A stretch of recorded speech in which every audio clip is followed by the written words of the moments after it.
connection between change and vulnerability requires us to look first at ego.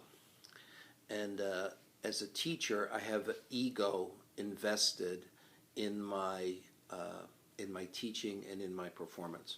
So when I change, I am making myself vulnerable because I'm entering into an unknown. I'm not sure of how I'll perform in the change. I'm not sure of how my students will perform during that change. So that's where the vulnerability, if you look at vulnerability, it says being open to being wounded or hurt. And it's really the ego that can get wounded.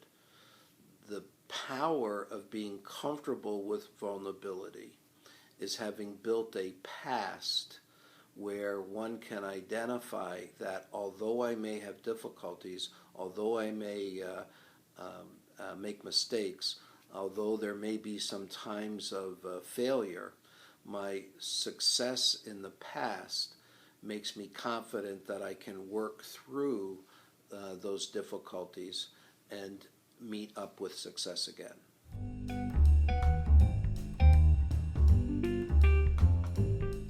Instructional coaches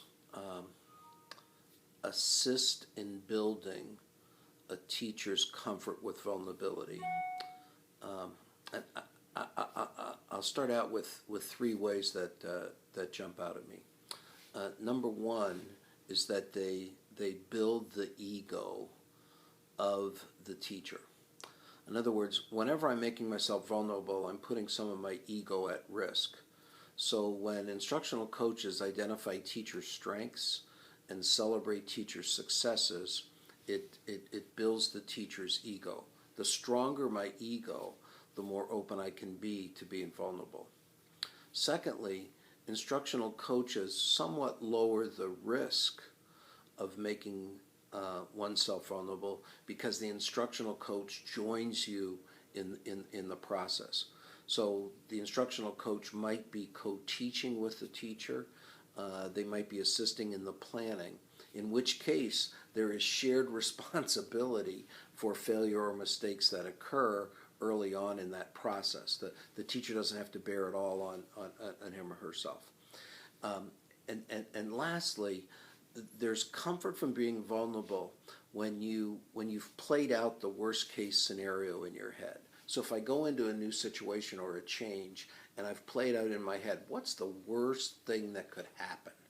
And knowing that I survive that worst case, it makes it easier for me to take the risk and jump in. I recently saw a great quote from Todd Whitaker that appeared on Twitter, and he said this: "Great teachers can take risk because they know they can always go back to the earlier thing that worked. Weaker teachers don't have that safety net." So as coaches build teachers' strengths and successes, they increase the opportunity for teachers to be a risk taker.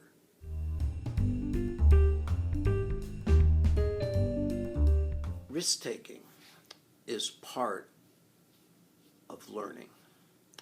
If I'm afraid to fail, if I'm afraid to come up short, I can't get started on the learning process.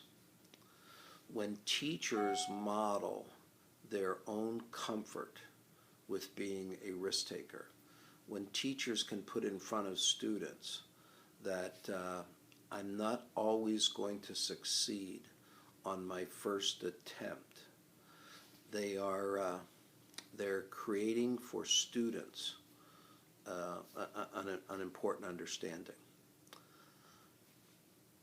Angela Duckworth, the researcher and author on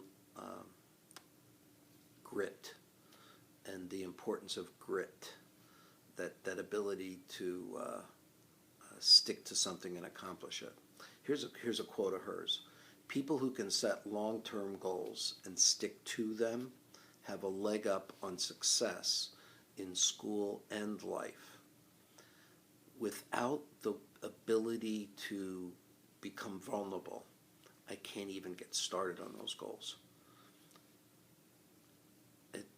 Teachers who can show that to students provide an extremely important model for kids today.